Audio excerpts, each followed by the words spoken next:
নমস্কার, আমি আইভি আর আইভির বইয়াবহনে আপনাদেরকে অনেক স্বাগত। সময়টা দুর্গাপুজোর পর শীতের শুরু। জলপাইগুড়ি শহর থেকে বেশ কিছুটা দূরে তিস্তার পারে নিরিবিলি পাম রিসর্ট, সেখানেই অনুষ্ঠিত হতে চলেছিল ডাক্তার এবং মেডিকেল রিপ্রেজেন্টেটিভ টিমের একটি মিট আপ প্রোগ্রাম। সেখানে উপস্থিত ছিলেন ডক্টর অমিত ঘোষ এবং তার স্ত্রী ডক্টর অনুসুয়া ঘোষ, ডক্টর রণজয় আইচ এবং তার স্ত্রী অর্পিতা আইচ, ডক্টর পাঞ্চালী বক্সি এবং ডক্টর নির্মাল্য চৌধুরী। এবং মেডিকেল রিপ্রেজেন্টেটিভ টিমের মধ্যে উপস্থিত ছিল শুভময়, শান্তা, অর্ণব এবং তৃষা অনুষ্ঠান শেষে একটু ড্রাঙ্ক অবস্থায় নিজের স্কুটি চালিয়ে বাড়ির উদ্দেশ্যে রওনা দেয়, কিন্তু বাড়ি আর তার পৌঁছানো হয় না।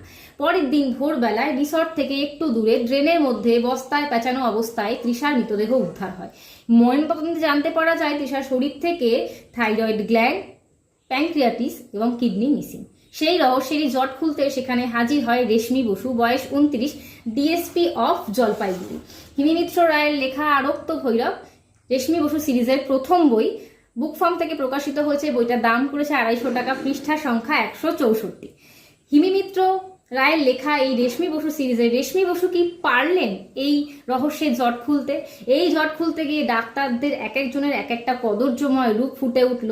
বিজ্ঞান এবং বিজ্ঞানের সাথে কি যুক্ত হয়ে রয়েছে এই মেয়েটার মৃত্যুর পিছনের কারণ হিসেবে জানতে গেলে অবশ্যই এই বইটা পড়তে হবে। ততক্ষণের জন্য ভালো থাকবেন, পাঠে থাকবেন।